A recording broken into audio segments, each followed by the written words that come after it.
Perfect. So we're on. Oh, we're on. Hello, everyone. Very warm welcome. Thank you for joining us on the first of two live streams that we've put together for the some of the penultimate steps to the CQ MOOC that you've been taking part in over the last couple of weeks. In a second, just going to come to you in terms of your questions, and we also have a series of questions from a few learners who haven't been able to join us today. But I'm just going to hand over now to Julia just for a quick introduction, and then it will be over to yourselves. Just to quickly check, because I've seen a couple of questions coming in so far. Do let us know if you're having any issues with the volume, with the sound, and that you can see us as well. If there's anything that isn't working properly, just do feed that through as well, and we'll make sure to have a look at that.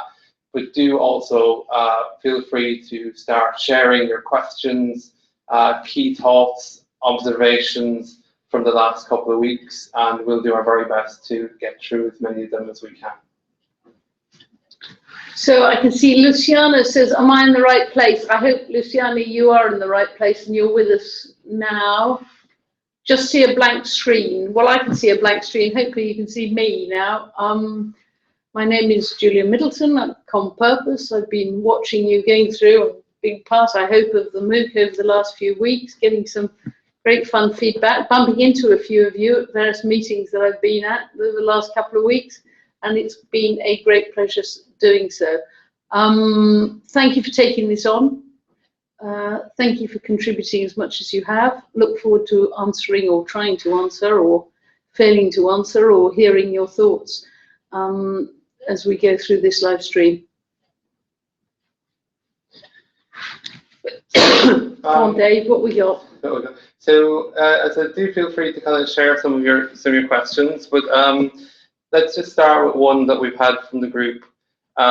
So we had one learner who's very interested in learning why do you think people have failed so much with CQ in the past, and that again internationally in all contexts. So why have people struggled so much in developing their CQ, do you think? Why have people struggled? I think there's lots of reasons. They haven't, I mean, if we look seriously into history, people haven't been wandering around the world and the world hasn't been as connected.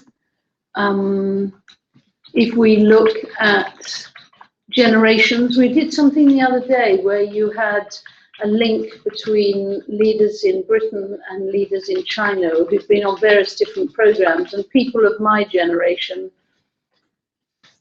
who'd been on a program that was supposed to be about connecting the two groups, had largely exchanged business cards and learned how to be very polite with each other. And as you went through the generations and you got younger, I think that each generation had been slightly less obsessed with correctness or politeness and more interested in relationships.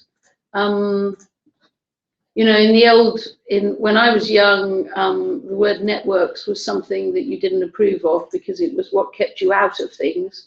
Nowadays, networks is a word that's very positive. It's what connects you so that you can make things happen.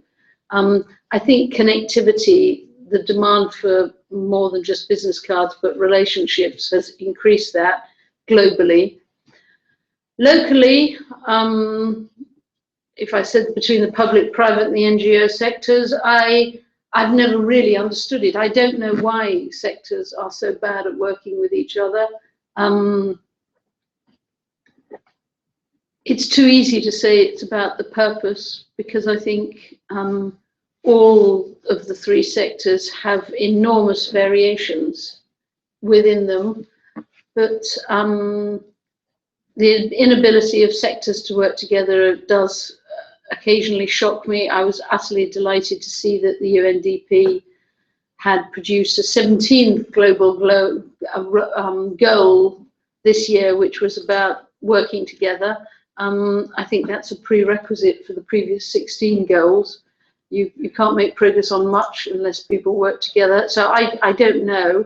I do observe an inability for cultural intelligence to happen across generations, which I think sometimes is rooted deeply in national culture, of patronizing young people or patronizing old people, or over respecting old people, or over idolizing young people, or so I think there's a multitude of different reasons, but I think your basic premise is that people find it difficult is indeed entirely true. They do.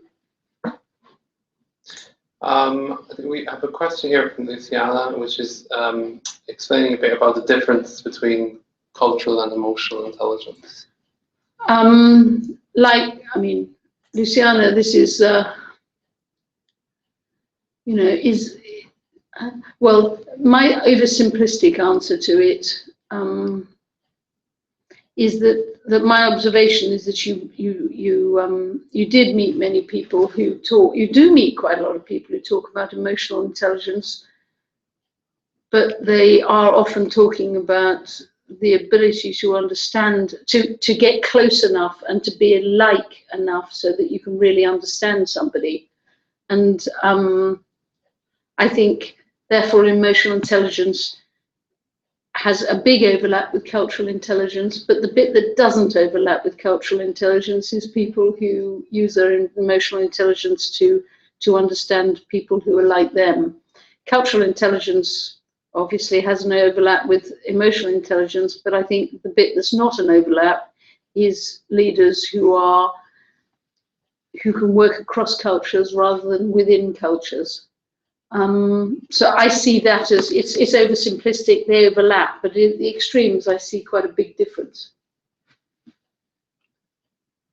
Okay, so we'll take another question from one of our learners who hasn't been able to join us today. But again, do feel free to keep sharing your questions in the comments section for those of you that have joined us. So our next question is relating back to flex. And it's, how do we flex enough to be able to adapt and engage with other cultures while still retaining our own? It's a good question, and it's a question that worries us all. I think for lots of people there is a fear that if you flex too much, you will lose all sense of your core and lose it, and that is indeed, I think, the case. You do need to flex on many things, but not on a few things that are absolutely fundamental to you. But I think just as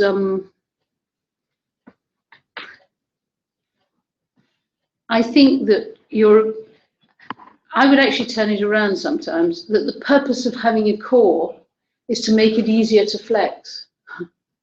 That if you're clear on the things that you won't move on, or you would only move on with huge care and caution, then I think it allows you to be much more flexible and move around. So I think if you want a big flex, part of the secret of having lots of flex is to have a very clear core that you yourself understand. But I think flex is about throwing yourself into situations where you feel out of your depth, you feel in the deep end, you feel like a minority, you feel lonely, you feel that nobody understands what you're talking about.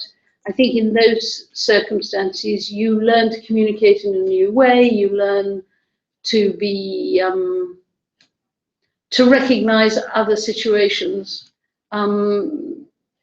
I think it's quite interesting, actually, seen very recently quite a lot of research that shows that young people who are brought up bilingual are more able to flex. They're more used to the fact that there could be a system that is not their own system, it could be somebody else's system. That's a good example of how you learn flex, by forcing yourself to be bi or multilingual.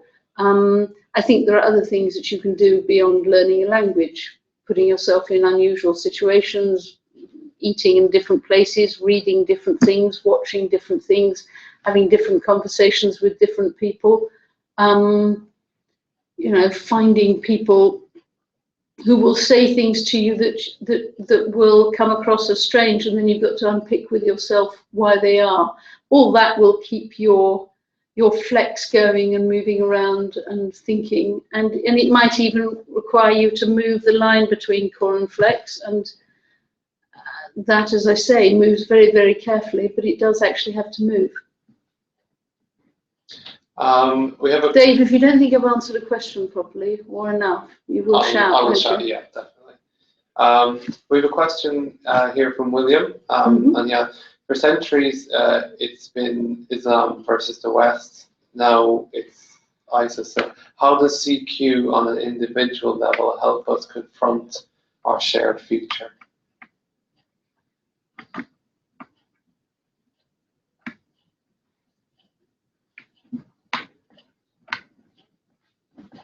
I don't know. I'm staring at the words that you've used.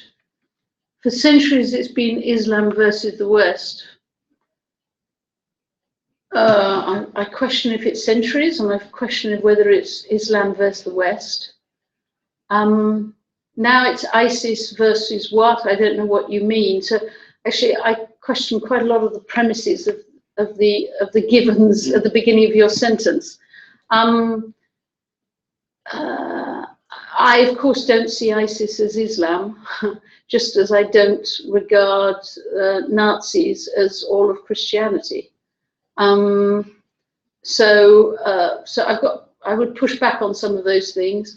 But how does CQ on an individual help us to confront our shared future? I think the emphasis is on the word shared. It is shared, and that's shared across all kinds of generations and geographies and sectors. And so your point is that it's shared. It won't be shared unless you have enough cultural intelligence to make it shared, is my view. And I think that the forces of fragmentation in the world are enormous. There's a constant, you know, you go to any meeting, pretty well anywhere in the world now, you find people who are finding reasons why we should all fragment and go back into our own corners. And I hope that people with slightly more cultural intelligence bring people back to the table. And I hope they do them with the conviction that there is a point of coming back to the table, because actually we don't have to like each other or agree with each other, but on the whole, we've got to work together if we're going to create a shared future.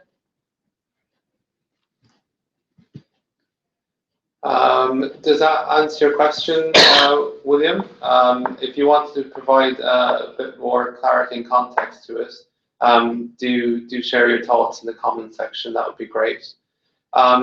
Just while we're waiting for our next question from online, interesting one here from as a teacher in education, should I be showing my students what my core is?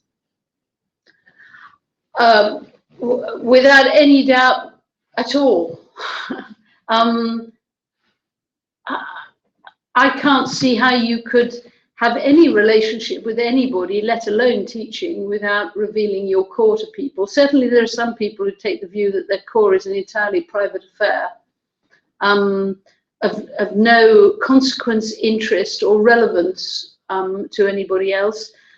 I don't believe that. I think sometimes you have to reveal enough of yourself to ask other people to reveal themselves to you, and therefore you have to talk about your core.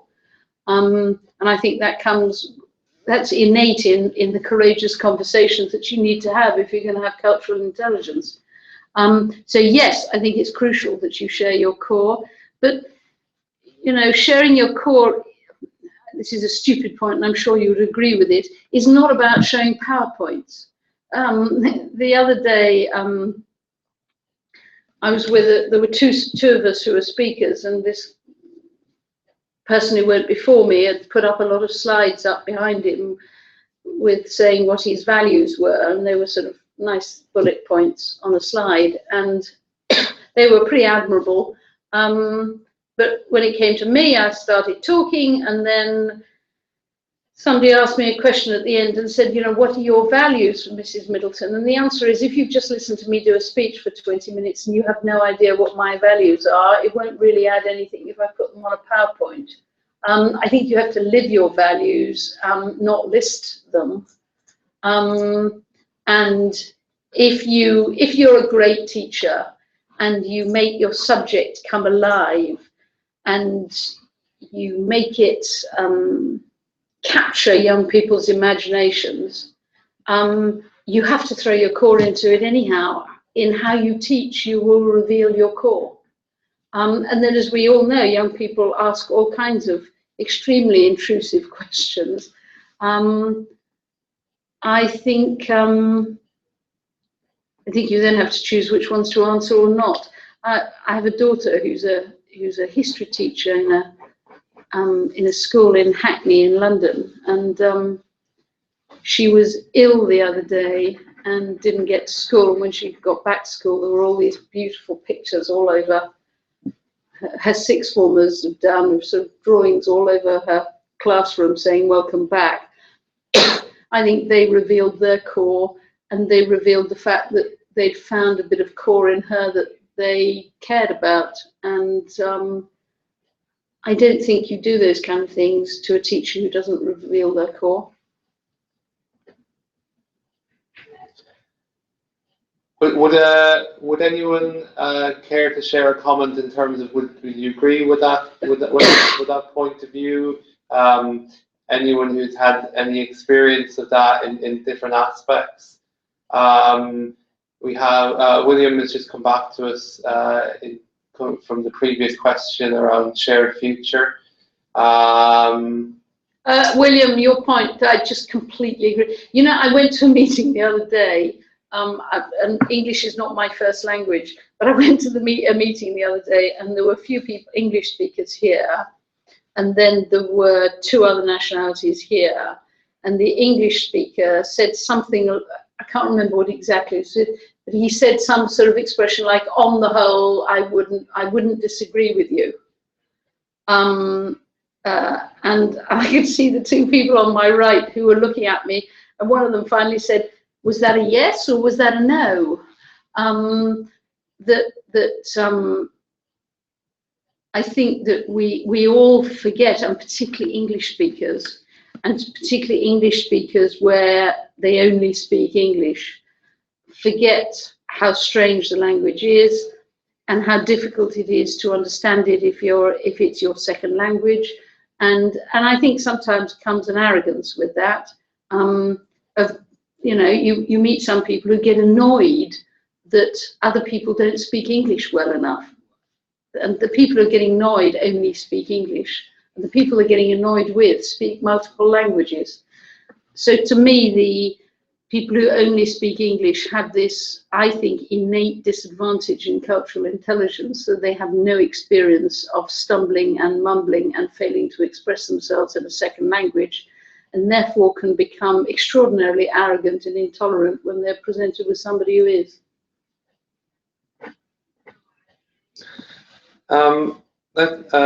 We have a question here from one of our learners from Nigeria, and she asked, how can we Nigerians make use of cultural intelligence in the course of achieving real and sustainable development in our democratic institution?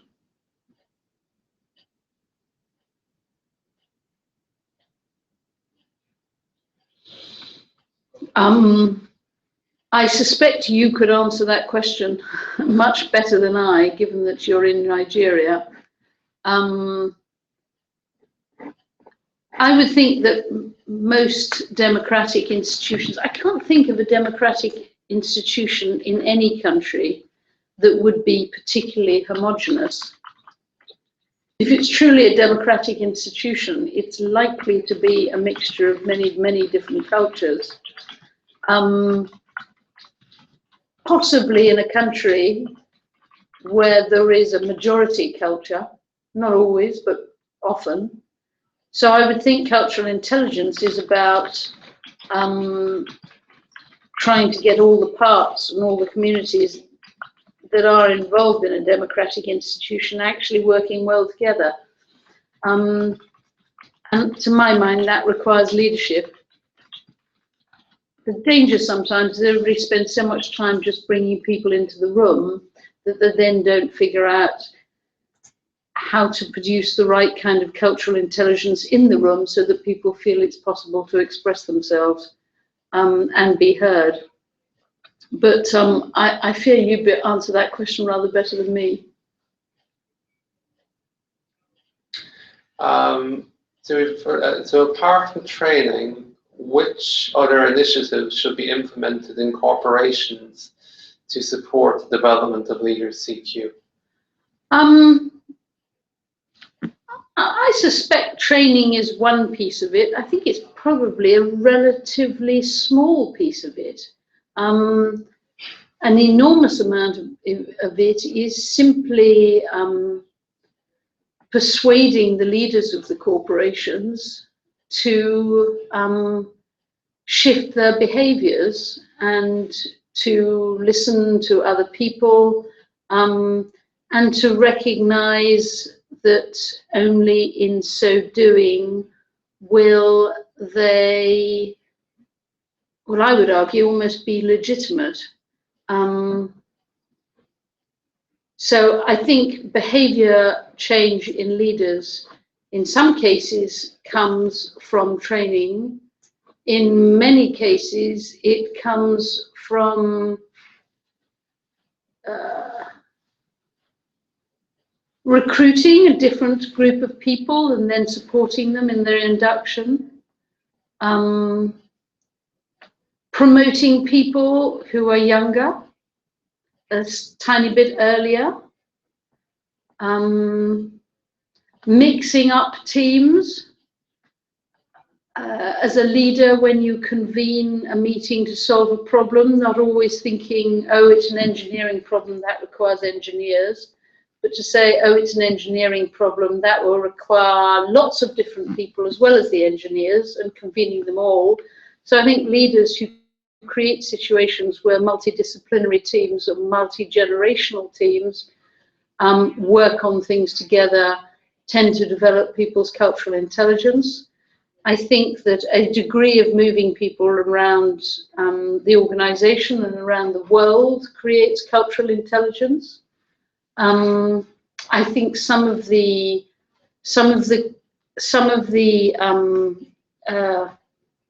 what's the word? What's that word in English? Some of the rituals of an organization, sometimes they either encourage cultural intelligence or prevent it from developing, and allow the rituals of an organization to evolve. I think sometimes the things that cause people in an organization to laugh need to be rethought. You know, as a French person, I've always felt that the British sense of humor is very curious and sometimes quite mean. But every time I would have expressed that as somebody who speaks French, I would have been told I just don't have a sense of humor. I think there's lots of things. There's behaviors, there's ways to show culture, there's structures, there's way to run meetings, there's ways to solve problems. I think so lots more than just training. Hope that's helpful, Luciana. Our next question is, how can a situation be handled when you have reached the limits of your flex?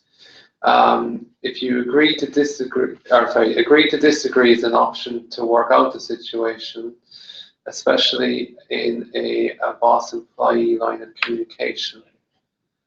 So I suppose it's around how can you overcome those instances when you feel that you have flexed to the extreme? I would assume, Miss Anna, that if you have genuinely flexed to the extreme, then you have a pretty stark choice to make, to either stay or not to stay. And I think there are situations in which you have to move because it doesn't work. I think that I think it's worth saying, which is slightly off the point, but I think that it's worth saying that the likelihood of meeting another person or an organization with exactly the same core as you is extraordinarily, ridiculously low. You will never get complete overlap on core. There will be always things that conflict. The issue is the ones you can live with and the ones that you can't. But I think, assuming you've been through all the obvious questions, which is this really in my core, or could I move it to my flex? And is this really a point of substance, or is this something that's got caught up in the way we've expressed ourselves? And assuming you've pushed yourself through many of those questions and you've got to the end of the road, you will not always be able to work things out. And sometimes you'll have to walk. In my case, the only situation in which you don't walk is if it's your own family, in which point you're going to have to find some way, because for me, fundamentally in my core is I would never walk away from family under any circumstance, my own children and family. But in some circumstances, you have to walk away. Thank you, Anna. Thank you for that question. Let's just come back to a couple of questions from a few of the learners who aren't with us today. So we've been talking quite a lot this week about cultural intolerance and ignorance. So we have a couple that here. One is in terms of globalization, improvements in technology. Do you think technology can play a bigger part in overcoming cultural ignorance? Yes, and in the week when Mr. Zuckerberg, I can never say his name properly, has done that remarkable act of generosity, and he's saying, how can technology help us to get us to work together? Yes, but I think, like everything in life, it can also do the opposite. I mean, my fear is that too often technology now is becoming an extraordinarily quick and effective way of finding other people who agree with you. You can search the world for other people who share your views and then read their views with huge satisfaction, because it makes you more confident that you were always right from the beginning. I do look at lots of people who tweet, and I'm more interested in who they follow. And so often people follow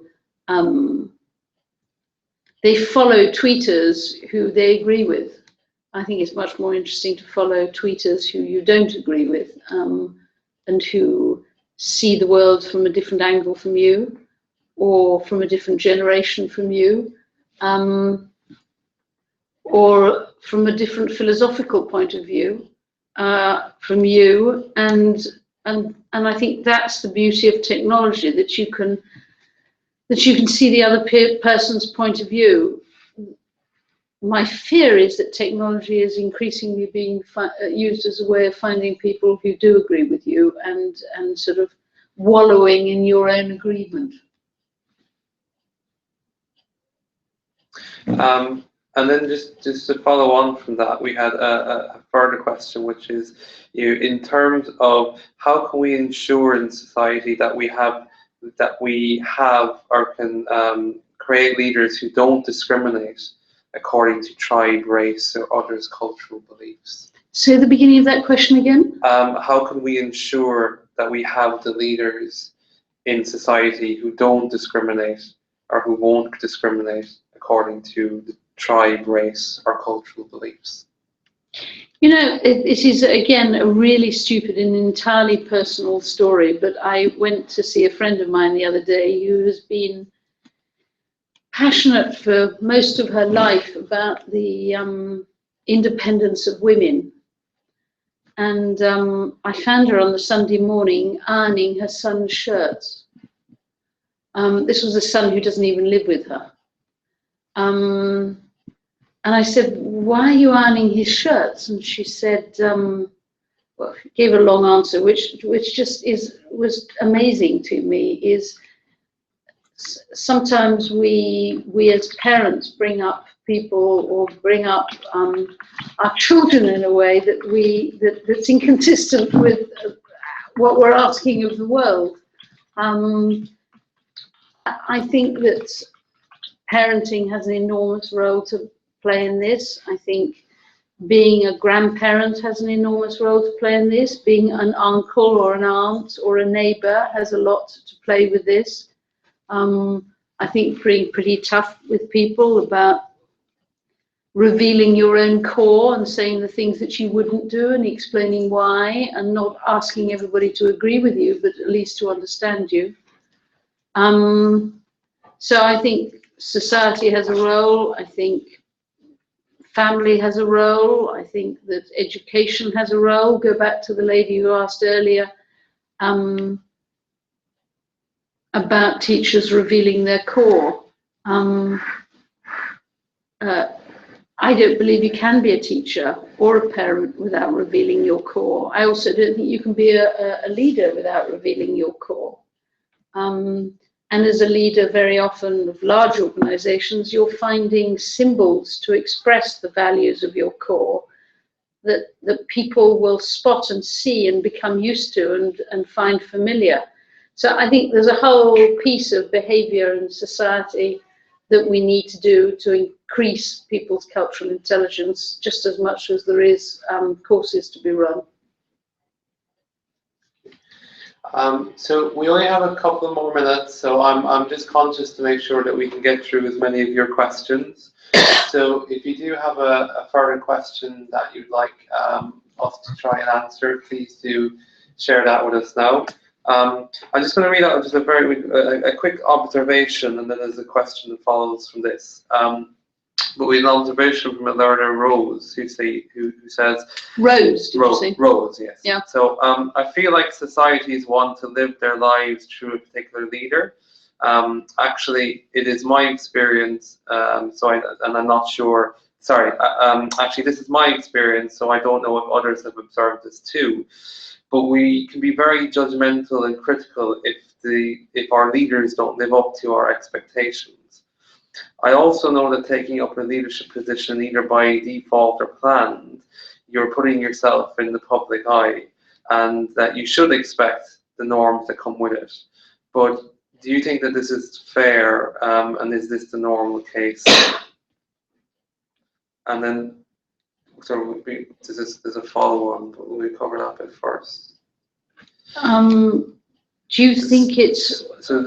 Well,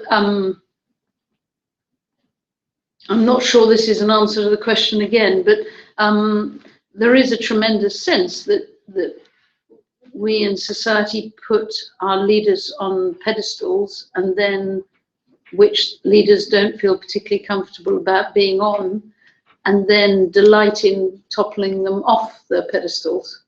My fear is that quite a lot of the big jobs in the world are undoable. And some of the really super people know that and therefore don't take those jobs. You know, I run Purpose. I passionately believe that leadership is an important thing to do, and that you have to do that even if you are going to get toppled. But part of being toppled is also being held to account. And in democracies, if you're going to take a lead, in any society, whether it's democracy or not, if you find yourself in a leadership position, my father always said, you know, you don't do leadership if you want a round of applause. If you want a round of applause, you by definition do not become a leader. You're very unlikely to actually get them. So I think that if you do become a leader, you have to accept a degree of people bashing you and a degree of loneliness as that happens, that is all part of the reality. And of course, if you do become a leader, you're a fortunate person, and it is pretty important that you are held to account, because sometimes leadership goes to people's heads and they think that they're somehow better than other people. And it's quite important to have people who hold them to account on their decisions and their questions, and on whether they're consistent on their core. What was the second question, Dave? Well, the second part of it is this why people do not want to take up roles in society, because we're setting too high an expectation? Well, maybe we should set a high expectation. Maybe that's important. But even if we set it, we shouldn't therefore always expect everybody to to fulfill it. Maybe they should be consistent in their core, but they should be forgiven occasionally if things, you know, don't go right, as long as they stick to their core.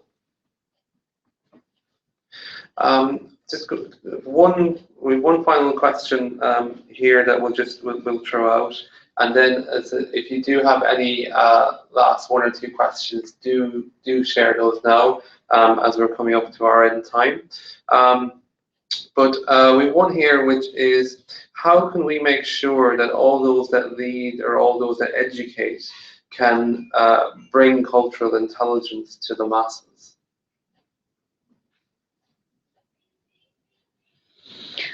Well, the honest answer to that one is we can't.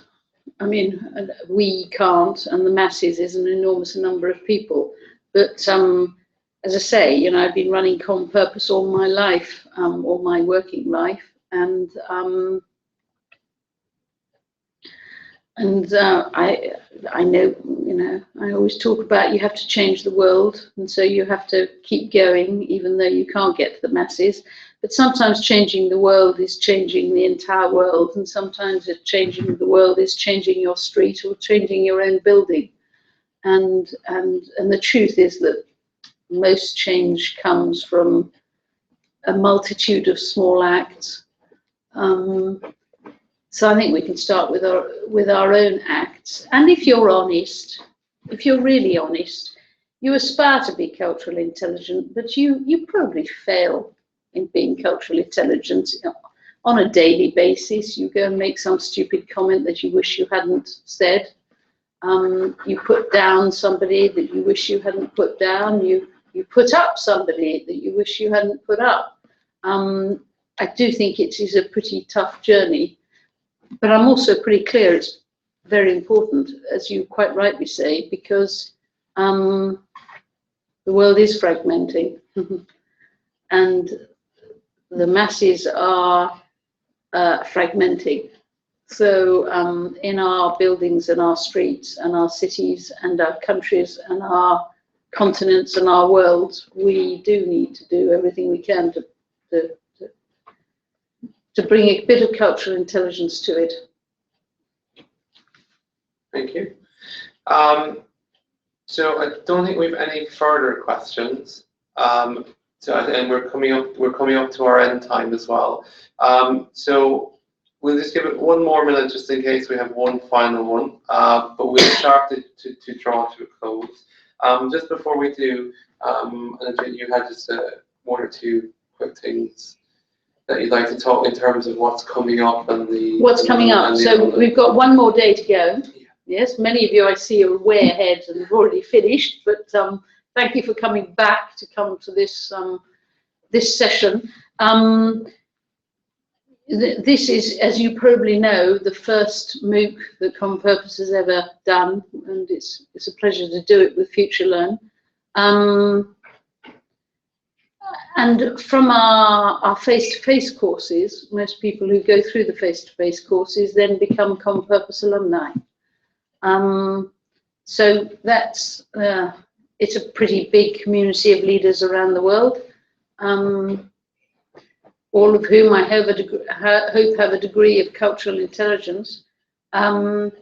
If you have completed at least 50% of the actions from this program, and if you'll sign up to living within the sort of conventions of Purpose, and the conventions are really about being cultural intelligence and decent to the people who are also in that community, we would welcome your application to be a Purpose alumni. And I know that at the bottom of this, we've got something which gives you a link onto how to do it.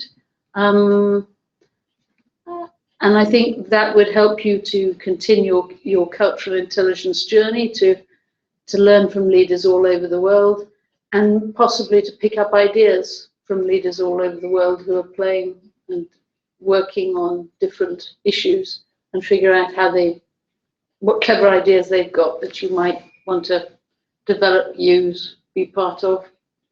So become Purpose alumni if it feels like the right thing to you. Thank you, and thank you everyone for joining us. We will have a recording of this stream, which will go up on the website later on this evening. And similarly for the session that we're running tomorrow, we'll be looking at some different questions as well that will go up on the website. Thank you for joining us. Thank you, Dave. Have a good evening, and we'll see you all again soon.